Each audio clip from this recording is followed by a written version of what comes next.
Guys, hey, so Romie here. This is the recap for If Loving You Is Wrong, Season 4, Episode 5, A Mother's Love. And the episode starts off how it should start off, which is Randall versus Brad. And you remember what happened?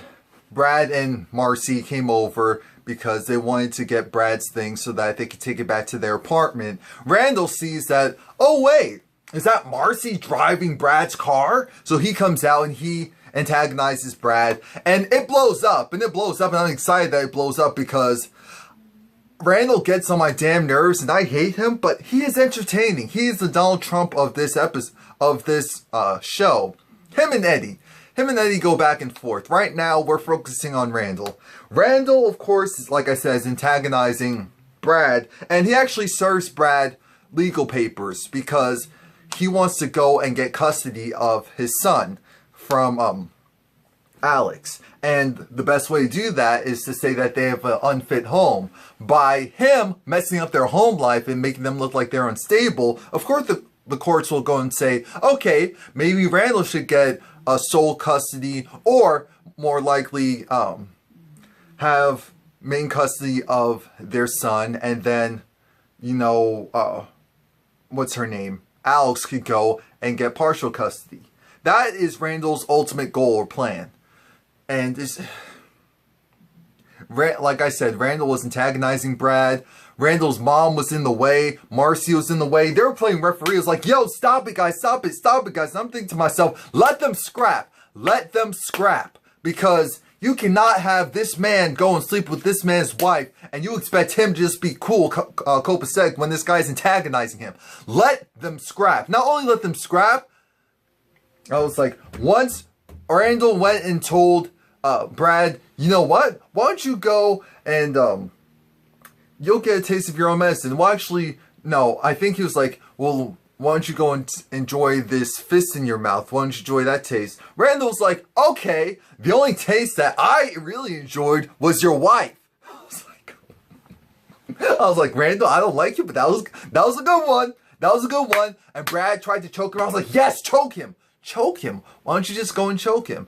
I mean, look, all's fair in love and war. Literally, all's fair in love and war in this situation. Go and choke him. Now, again, because the two women, Marcy and Randall's mom, were in the way, the guys weren't going to scrap. But Brad goes and it's like, I need to talk to Alex. So he goes knocking on Kelly's door, ringing the doorbell. It's like, yo, Kelly, we need to talk. I need to talk to Alex. Can I talk to my wife? Can I talk to my wife? And I'm like, Tyler Perry, I need you to stop dragging out these damn scenes with these one-liners of repeating the same thing. It's like, no, hold on, wait. I'm like, come on, we can be a little bit more creative than that. I've watched soap operas before, and I've never seen a soap opera where they keep reusing the same stuff to drag out a scene. I know it's for suspense, but that's one of the things I don't like about this particular show. Also, sometimes with the haves and have-nots, it does the same exact thing. Let me know in the comment box below if you feel the same way, if you feel differently about that. So anyway, Brad wanted to come in, and of course you have Alex that's just like, don't let him in, don't let him in. And now the kids are hearing that, wait, that sounds like Dad. So then they want to go and see their father because they haven't seen him in a little moment now, and they're hearing that their parents are getting a divorce and all of that. So the kids are concerned. The kids want to see their dad. Ooh, excuse me. Kelly goes and she calls Ramsey back into the house. And so, of course, Ramsey's there to be her knight in shining armor. Kelly finally has herself a man, not a boy. And Ramsey, it was like, okay, open the door. And long story short, of course, Alex got her ass handed to her emotionally because the kids were just like, Dad, we know that you and Mom are getting a divorce. So actually, is that true? Are you and Mom getting a divorce? And it was just like, yeah. And of course, Alex was crushed because I'm sure she kind of thought there's possibly some type of hope, even though all the stuff that they put each other through, even though Alex did start it and it's really her fault. But I find it very interesting. Those kids, I get that that's how kids are. They're very aware and all of that. But there's something just off with their kids in particular. There is something off with those kids in particular. I like Justice because Justice keeps it real. I don't know what these other two little young ones are doing because they're doing a little bit too much for me. I was like, Mommy cheated, but you told me, Dad, that adults, you have to be mature and you have to work things out. I'm like, okay, that's true under normal circumstances, but not in this situation where you have the mom go cheat on your dad's, go cheat with your dad's friend. And so then get pregnant, have the baby. And now he's supposed to be cool? Like, anyway. So, of course, Brad hugs his kids because he hasn't seen them in a moment. And Marcy comes up and she's just like, yo, what's going on? Brad is trying to give Alex these papers, these documents, and so he gives it to Ramsey. Ramsey gives it to Alex, and Alex is just like, what is this? Oh, so now you're serving me? I know these things are. Alex is thinking that they're divorce papers. No, they're not divorce papers. He needs to go and read this. And as Alex goes to read this, Randall goes and he interjects. He pops up in the shower, like right next to Marcy, and he's just like, almost like, you little, I hate you so much, Randall. And Kelly was just like, no, you're not doing this. So I'm like, okay, so much for not having the kids involved, because you can't tell me these kids can't overhear everything that you're saying. But all right, let's just pretend that they can. Let's just pretend that they can. Kelly is going off. She's just like, Randall. I'm like, black people, do this in the house. No, not in your houses. That's what the kids are. Take it to another house. Why do you have the whole white neighborhood looking at you, black people? You got all the minorities on one side acting a damn fool, and the rest of the neighborhood, I'm sure, peeking through their windows. Because I definitely would. I'd be like, oh, what is going on? Ooh, oh my gosh, Charlotte. Ooh, James, what are you doing? Now, again, Ramsey is trying to play referee. And Alex comes out of the gate because Alex realizes that Randall's trying to take her son from her. And Alex is just like, and I'm like, finally, someone beat Randall's ass. And that's what Alex does. She's just like, you are not taking my son. Ooh. And I'm just, and she's like, no. She's like, I don't care who you think you are. And of course, what's his name? Randall's just like, I want my son. I'm going to get my son. There's nothing you can do about it. And Alex delivers this verbatim. She was just like, I don't care what you think you can or can't do. Of course, this is my words. At the end of the day, you are not taking away my child. That is my child. I love him dearly now. No, it's the now part. I love him dearly now. I got over the fact that I was a, little harlot, and that's how he came to be. But he's here, and I'm not going to let him anywhere near you.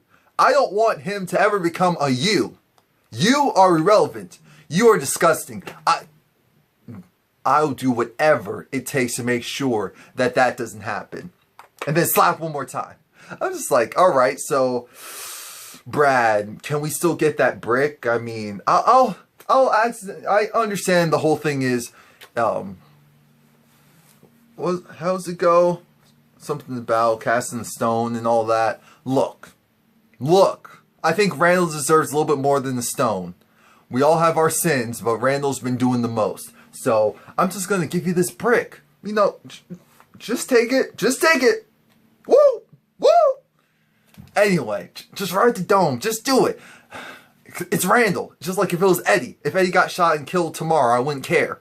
Well, I would be happy. So I would care. But anyway, we switch from that and we have Julian who's going to see his father in the hospital. Now, we find out his father had another woman. This other woman was in his life for over 30 years. And Julian, not only does he find out his father's been cheating on his mom the whole time with this other woman, we find out that, remember the drug dealer that he was essentially blackmailing and saying that, well, bullying and saying, you know what, you're just some street hood drug dealer and you work for me and you're going to do whatever I say or else you're going to end up dead? Well, guess what? He threatened his brother. He didn't know that at the time, but he threatened his brother. Well, as far as I know he doesn't know this whole time, but not Julian, but Quan. Quan is Julian's brother. And Julian also has an older sister, which means that everything that he thought he was working towards and working for could be taken right from under him, because technically, even though he is, all those kids are technically bastards, and he is not the firstborn. So his father's just like, I will leave everything to this woman right here, right next to me right now. And your sister. And I'm just like, wait a minute. So I understand Julian is messed up as a person, but you yourself are crooked.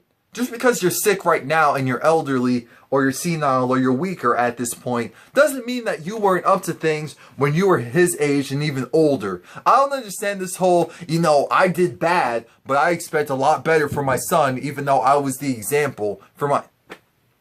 F out of here. Come on now. And then you have Julian, of course, wanting to talk to this woman. He was like, you're not talking to her out there. You're going to do it in here, because I know you're going to threaten her. This strong face looking woman. I mean, this strong, mean mugging face looking woman. She's attractive, but I mean, she has this, yes, I know I'm a bad bitch. She has that type of vibe going on. I'm just like, oh, Lord Jesus. Lord Jesus, where's the moisturizer? Anyway. See, that's what happens when you don't like people. You don't care how they look or their imperfections when you like them. But when you don't, that's what you harp on. It's like, oh, that extra vein. Oh, that lazy eye. Like all those... No, that's not what she has going on. But Juan's just like, who the hell are you? Who are you really? And I'm thinking the same thing. I'm like, who is this woman? She is dastardly. She is no good. She is low down. And she's just been with him this whole time to see him croak, take his money, and she's about to get what she wants. And Julian, why do I keep calling him Juan? Julian isn't going to stand for that. And I'm here for Julian on this. Fight for what is yours. I don't care what your father thinks. Fight for what is yours.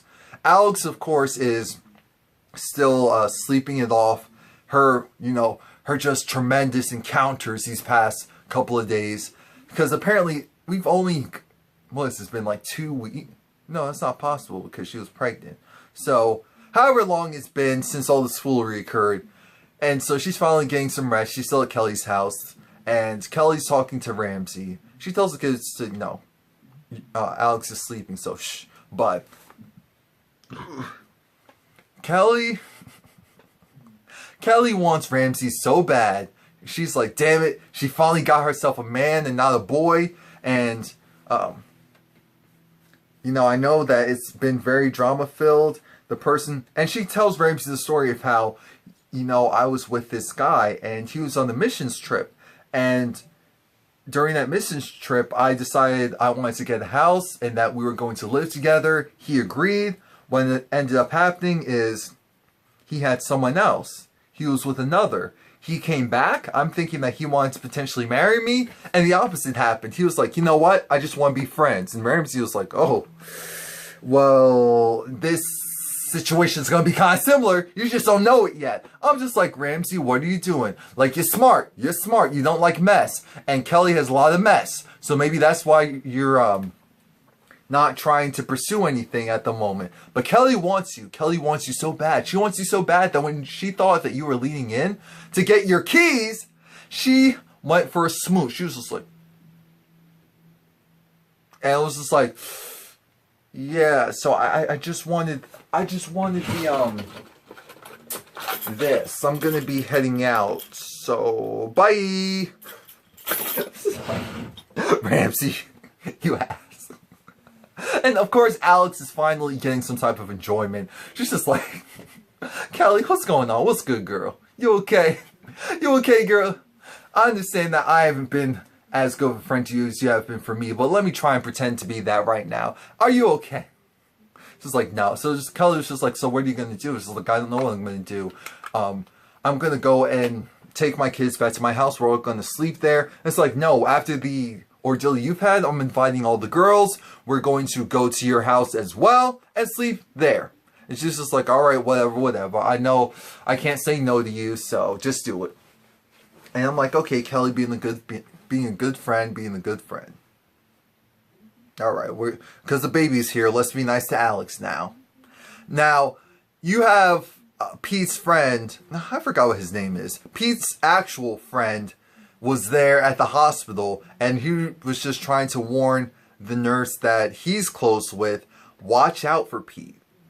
Now, they have this guy who clearly shouldn't be capable of protecting anyone at this point. Ben. It was like, Ben, the drug addict Ben? It was like, what do you mean the drug addict Ben? It's like, well, you know, I technically don't know for sure. It's just that the signs were we were giving him medication to help with his pain, and his body wasn't accepting it. His body wasn't reacting to it. And normally the type of levels of drugs that we were pumping into him, that would knock out a horse. So we know that he's an avid drug user. And it was just like, they have someone like him standing out on guard for a guy who's currently in a coma, Pete. It was just like, all right, yeah, I'll definitely look out for him because there's a lot of crookedness. So I'm like, shout out to Pete actually being a good guy and a couple of people actually looking out for him. And when I say a couple of people, just like one person. Natalie goes and calls Lucius. It's just like, all right, so you have your new key. Come home. I made dinner. And there's something home for you here, too. I think the package that Pete originally gave to her, she still has it, and she wants to give it to Lucius Lucien. Well, shout out to the actor who plays Lucien here, because he's also the pastor on Empire, Andre's pastor. I was like, okay, I see you. 2 checks. Not 2 chains, but 2 checks. 2 checks!